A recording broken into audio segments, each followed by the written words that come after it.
Euh, donc aujourd'hui, on va voir, toujours sur la programmation orientée objet, on va voir en fait les classes composées de tableaux d'objets. Donc on va créer des classes, on va instancier dynamiquement les objets, on va utiliser des tableaux et on va faire de l'UML. Alors, je vais vous mettre à l'écran le TP, la version papier que vous trouvez sur le site, sur mon site où j'ai mis le lien, vous trouverez le lien dans la description. Je vous rappelle de vous abonner, je vous rappelle de cliquer sur la cloche pour être averti, de liker, voilà, vous êtes au courant maintenant comment ça fonctionne. Alors, ce que l'on va faire, en fait, le but de l'exercice, ça va être de créer les comptes bancaires des agences d'une banque. Donc, vous avez une banque locale qui a des comptes et on va faire en sorte de gérer tout ça. Bon, de façon, on est bien d'accord, de façon très synthétique. Le but du jeu, là, c'est de mettre en œuvre certains concepts un peu plus avancés. Alors, là, tel que vous le voyez, vous avez une classe agence, une classe compte et une agence gère plusieurs comptes. Ça, c'est la notation UML. Si vous voulez après en Merise, ça sera un peu différent. Et là, je vous renvoie au livre que j'ai écrit aux éditions ENI, qui vient de sortir dans sa 4e édition. Voilà, où vous trouverez les explications Merise et UML, plus un petit peu de codage. Vous avez une application que vous pouvez coder avec Windev Mobile. Allez, c'est fini pour la pub. Donc, alors, on va faire en sorte que l'agence gère plusieurs comptes. Donc, comment représenter dans la classe agence le fait qu'une agence gère plusieurs comptes? Donc, la classe agence va contenir un ensemble de références d'objets. Nous allons choisir de représenter cet ensemble par un tableau de références d'objets dans un premier temps, puis nous verrons qu'il est possible d'utiliser une collection de références d'objets. Alors, voyons un peu du côté du ML. La relation peut être une relation d'association, comme la relation agence-compte, une relation d'agrégation ou de composition. La multiplicité, donc plusieurs, sera gérée de manière presque identique. Alors, c'est quoi une association? Donc, ça représente les relations structurelles entre classes. Donc, ça possède un nom qui symbolise l'association. J'avais mis GER, ici, vous voyez, voilà, c'est l'association GER, qui est là. Alors, un truc intéressant, donc l'agrégation. L'agrégation, vous voyez le symbolisme ici, c'est un losange blanc.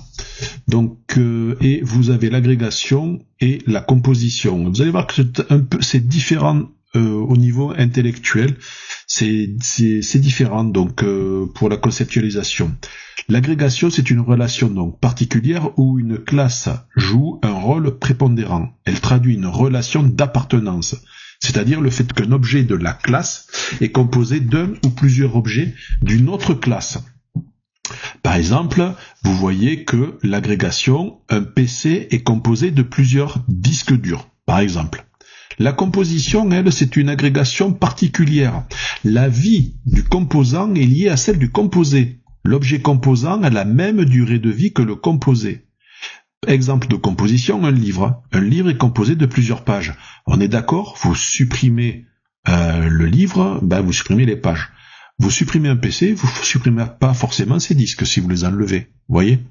Donc, quand vous voulez symboliser le fait que il y en a un qui est sa vie dépend de la vie de l'autre, donc cet objet dépend de la vie de l'autre objet. Dans ce cas-là, c'est une composition. Si en fait vous dites cet objet est lié avec celui-là, mais bon là, il en dépend pas complètement, c'est pas une dépendance excessivement forte. Dans ce cas-là, c'est une agrégation. J'espère que j'ai été clair.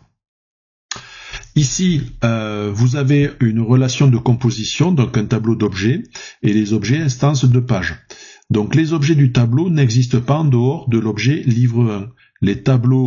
Les objets du tableau sont inclus dans l'objet livre, d'accord? Ça, c'est une relation de composition. Si vous avez une relation d'association ou d'agrégation, les comptes, les objets comptes et l'objet agence ont une existence indépendante, mais ils sont liés. Voilà. Si vous supprimez l'agence bancaire du village, ben, vos comptes seront rattachés à une autre banque. Moi, c'est un petit peu la logique. Vous voyez? Donc, bon. Voilà. J'espère que c'est clair. C'est des points théoriques, mais bon. Ça fait toujours du bien. Donc, dans une relation, on peut en général naviguer d'une classe à l'autre. Il est parfois nécessaire, à une étape de la conception, d'indiquer que la navigabilité n'est pas bidirectionnelle. Dans notre exemple, il est nécessaire que l'agence connaisse les comptes qu'elle gère, mais il n'est pas nécessaire que le compte connaisse l'agence qui le gère. Ce choix est représenté par une navigabilité restreinte. Vous voyez, une flèche qui va de l'un sur l'autre. Si c'était bidirectionnel, voilà, vous auriez la flèche dans les deux sens. Alors, voyons comment maintenant on va décrire les classes qui sont ici, dans ce diagramme, pardon. Alors, soit la classe compte suivante, donc on aura une classe compte qui à l'intérieur en privé aura un numéro de compte et le solde. Après on aura en public, donc on va avoir dans la classe des procédures, donc des méthodes, initialisation qui initialisera les données du compte, crédité qui créditera le compte du montant, débité qui débitera le compte du montant. Donc on fera passer, on est d'accord, on fait passer à crédité, on va y faire passer un réel, et crédité va nous modifier ici. Voilà. Débité va nous modifier ici. Donc on a des assesseurs et des mutateurs. D'accord? Ici, on voit que ben là, ça va nous faire bouger. Ça va être des mutateurs, hein, puisque ça va modifier, et là des assesseurs, puisqu'en fait eux ils vont présenter. Donc getNum retournera le numéro du compte, getSold retournera le solde. Ça c'est pour le compte. Au niveau de l'agence, donc on aura le nom de l'agence, on aura les comptes qui sont associés, donc c'est ce fameux numéro, hein. Donc on aura un tableau de 1 à 100 comptes. C'est ce numéro qu'on va mettre à l'intérieur, et le nombre de comptes ici. Donc chaque fois qu'on va rajouter, on va incrémenter ici. Au niveau des procédures, on aura l'initialisation des données de l'agence. Le premier, on aura comme fonction getNom qui va retourner le nom de l'agence, getNombre de comptes qui va retourner le nom de compte, la fonction existe numéro de compte en fait qui retourne vrai si le numéro de compte existe, sinon faux, existe num là ici existe cpt donc le compte retourne vrai si le compte existe, sinon faux. Donc là c'est un booléen, là ici j'ai un booléen aussi, et fonction ajoute compte. Voilà. Donc et après une procédure qui listera tous les comptes. Voilà, ça c'est la théorie. Voilà. Donc là on va créer un projet qui se nomme TP objet 8-3. Il ne comporte aucune analyse, et en fait, on va définir les classes. Voilà, les classes. Alors, je vais vous montrer maintenant ce que j'ai fait. Ici, au niveau des classes, je peux même vous montrer la modélisation UML. Annulé, voilà. Donc ici, on est d'accord. Agence et compte, voilà, pour peut-être plus de lisibilité. Ah, bon, j'aurais pas dû le bouger. Voilà. Donc une agence contient des comptes, d'accord, une centaine de comptes, et un compte appartient à l'agence. Alors, et là, vous voyez que vous avez une relation bidirectionnelle. Donc, ici, vous avez le contenu. Je vais repasser sur les classes. Donc, je vais commencer par la classe compte. Ici, la classe compte, vous voyez qu'elle a comme membre le numéro et le solde. Et au niveau propriété, elle aura crédité, débité, getNum, getSold. Donc, au niveau de la classe, dans le code privé, vous mettez numéro est un entier, solde est un réel. Au niveau, vous allez créer une procédure, donc crédité, avec un montant que vous allez lui faire passer. Là, vous allez lui dire que le solde, qui a été donc déclaré ici, qui est donc une variable privée, que ce solde, va recevoir lui-même plus le montant saisi quand on crédite. Alors, je suis pas très fort en comptabilité, mais enfin, pour moi, le crédit, je rajoute. Le débit, ici, la procédure débitée, le solde de ce compte-là, donc on va enlever ce montant. Et on va mettre une petite info, votre compte vient d'être débité de temps. Voilà, donc getSold, lui, les assesseurs, qu'est-ce qu'ils vont faire? Lui, il va renvoyer solde. Quand vous allez lui demander getSold, il va vous renvoyer le solde. Et getNum, il va vous renvoyer le numéro de l'objet en cours. D'accord? Voilà, donc ça, vous venez de définir votre classe compte. Maintenant, on va passer sur la classe agence. Donc, num est une chaîne, c'est le nom, enfin, pardon, non, pas num, hein. Nom est une chaîne, c'est donc la chaîne qui contiendra le nom de votre agence. Les comptes, c'est un tableau de 100 comptes dynamiques.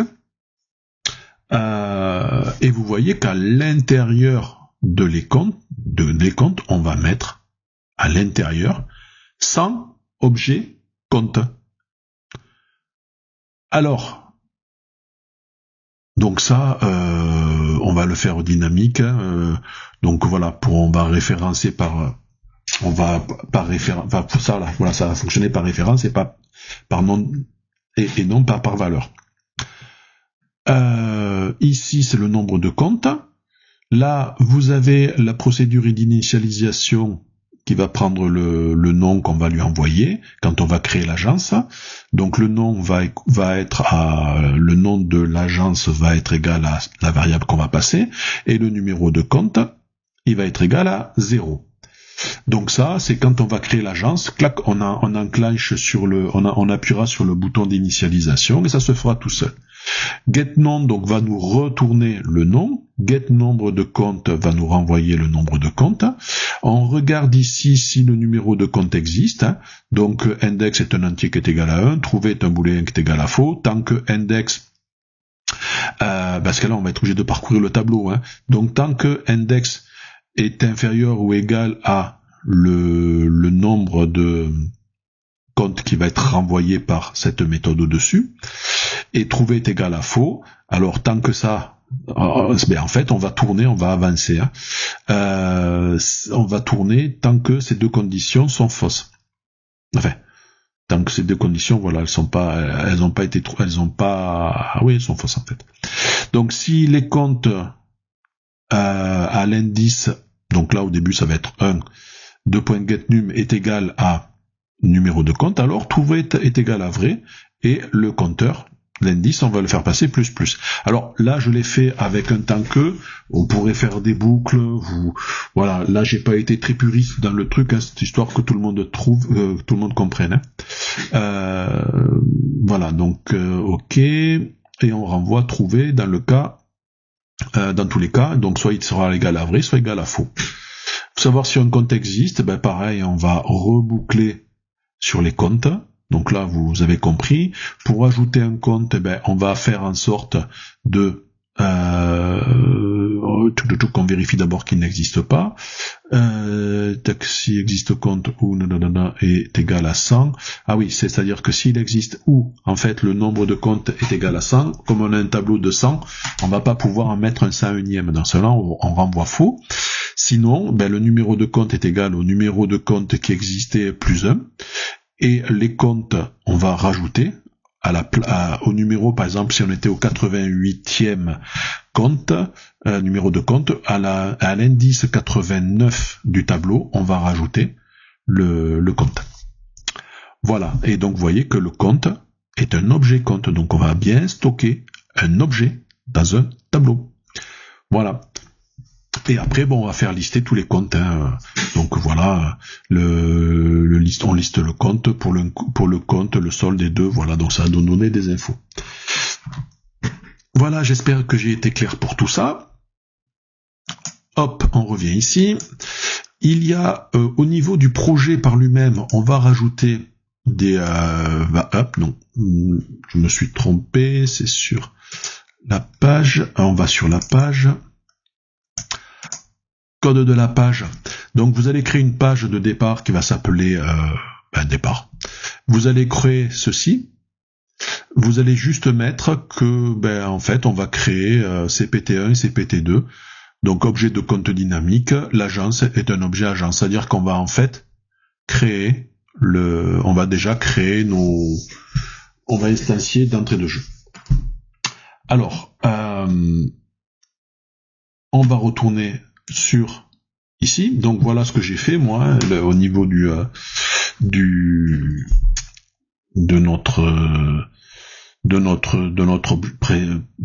notre exemple. Donc là j'ai mis 2 comptes, je les fais pas dynamiquement, je fais créer 2 comptes. Après vous pourriez faire dynamiquement, vous avez vu qu'en fait on peut en créer une centaine. Donc là je m'embête pas, on va juste s'amuser avec 2 comptes. Donc le nom de l'agence, ici vous allez avoir un objet qui va s'appeler nom-agence. Donc nom-agence, c'est du texte, il n'y a rien de plus à faire. Voilà. Ici, vous avez le nombre de comptes, description. Voilà, nombre de comptes. Vous voyez, c'est du numérique, 999. Ici, on va avoir un bouton. Hop là. Après, moi, j'ai mis un libellé, là, vous voyez, autour, pour faire joli. Un bouton, donc description du bouton, il s'appelle B créer agence. Et là, il s'appelle créer agence. Donc là, le petit commercial, c'est pour dire que en cas de raccourci clavier, il faut taper C. Pas de truc particulier. On va aller voir son code. Par contre, lui, en fait, il initialise l'agence. Voilà.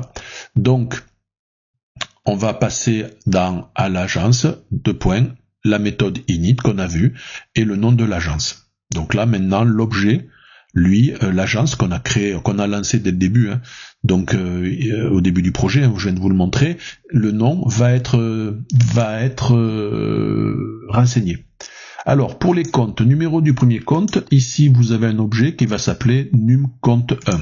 Description, numCompte1, c'est le numéro numérique, masque de saisie, je suis allé sur les milliers, mais bon, on peut le faire beaucoup plus court, on est d'accord. Il n'y a rien de plus à faire. Vous avez ici, vous avez compris, numCompte2, description, un numérique. Vous avez le bouton créer le premier compte. Donc là, code, on alloue un compte à cet objet. Hop là, ici, on initialise le nom du compte. Donc l'agence, après on ajoute le compte, CPT1, qu'on vient d'ouvrir. Voilà, info, votre compte nanana a été créé, votre compte n'a pas été créé. Si ça se passe mal, et numCompte est égal à l'agence.get numéro de compte. Alors, pour le deuxième compte, on va avoir le même... exactement la même chose, on va allouer un compte, on va initialiser le compte, on va ajouter à l'agence ce compte-là, on va dire après que c'est bien créé ou si c'est mal créé, et on va incrémenter le nombre de comptes. Alors après, information sur le compte 1, là ici on va s'amuser à créditer, débiter. Donc vous avez un champ de saisie, crédit compte 1, avec un numérique. Donc ici, vous avez un entier, un réel, voilà, formaté de cette façon. Pareil pour le champ débité, donc il s'appelle débit compte 1, donc vous pourrez faire après un coller, parce qu'ici ça va être débit compte 2 et crédit compte 1. Donc là, pareil, description, voilà. Le solde, c'est juste un champ de saisie. D'accord, là c'est du texte parce que bon, je me suis pas enquiquiné, mais enfin on est d'accord, c'est du numérique. Je viens voir ici, après je passerai au code du bouton. Crédit compte 2, même chose. Hop là. Crédit compte, débit compte 2, même chose que l'autre qui avait au-dessus. Le solde, même chose. Description, voilà, c'est du texte. Je vous rappelle que le texte peut contenir des chiffres, puisqu'il va les afficher. Il va pas faire de calcul, donc il va les afficher en tant que texte. Par contre, on peut pas faire de calcul, donc ici vous pourriez pas saisir des chiffres, ça serait pas cohérent, quoi. Allez, au niveau de bouton crédité, le code. Donc CPT1, on est d'accord, on est sur le compte 1. on fait un crédité, on met la valeur qui est dans crédit compte 1, et le solde 1 va recevoir ce que va nous dire l'assesseur de la classe. Ok, donc ici on est d'accord, V solde 1, V solde 2, donc là on a dit à lui, plaf, tu vas nous mettre le chiffre. Pour débiter, description, allez, c'est la même chose. Voilà, pour compte 1, débit, V solde 1 est égal à ce que nous dit le mutateur. Donc, à mon avis, vous avez pigé ici ce qui va se passer, hein. V solde 2, c'est le compte 2, voilà. Donc là, je vous ouvre pas celui-là, vous savez ce que c'est. Pardon. Et maintenant, on va sur ce bouton. Code, l'agence.liste compte. Donc là, ça va nous lister, ça va nous renvoyer dans l'agence ici, ça va nous faire passer la méthode liste compte. Voilà. Allez. Ici, j'ai un bouton, je sais pas pourquoi il est là, celui-là, je vérifie s'il y avait une raison qu'il soit sur les côtés, ou si c'est moi qui l'ai mis pour tester 4 bricoles. Je suis en train de reprendre mon TP. Bon, il n'y a pas de raison. Donc, maintenant, ce qu'on va faire, on va l'exécuter. Là, vous voyez, banque plein sous, nom de l'agence, bon, ça va être, allez, AXA. Nombre de comptes, on est d'accord, on en a 2, hein, et on crée l'agence. Voilà. Maintenant, le numéro du premier compte, on va lui mettre 1, numéro du deuxième 2. Ici, je crée le premier compte. Voilà, votre compte 1 a été créé. Ici, votre compte 2 a été créé. Je vais débiter le compte 1, je vais le créditer de 1000 €. Voilà, il vient d'être crédité de 1000. Et là, ici, vous voyez, on a le solde à 1000. Je vais aussi créditer à celui-ci à 2000. Je le crédite. Voilà, c'est fait. Donc le mutateur nous a bien, le mutateur a fonctionné et l'assesseur a renvoyé la somme. Si celui-là, je le débite de 500, normalement, je devrais avoir un résultat de 500. Si je le ici, si je le mets de 200, je devrais avoir 1800. Voilà. Bon, ben tout est fonctionnel. Vérification des comptes. Pour le compte 1, le solde est de 500. Pour le compte 2, le solde est de 1800. Voilà. Bon, vous voyez, là, on a fait quand même des choses assez intéressantes. Il y a des notions qui ont été rajoutées qui sont pas mal. Hein. Là, donc, la notion d'accesseur, de mutateur, hein, de getter ou de setter. Vous avez la notion de tableau d'objet dynamique. Ça, c'est vachement sympa. Et puis, ben voilà, on navigue dans les classes. Hein. Bon, donc voilà, petit truc, je l'aime bien. Voilà. Sur ce, ben écoutez, je vous souhaite une bonne journée. Puis je vous dis donc à très bientôt pour encore, on va continuer pour ces TP de objets. Voilà. Au revoir à vous tous.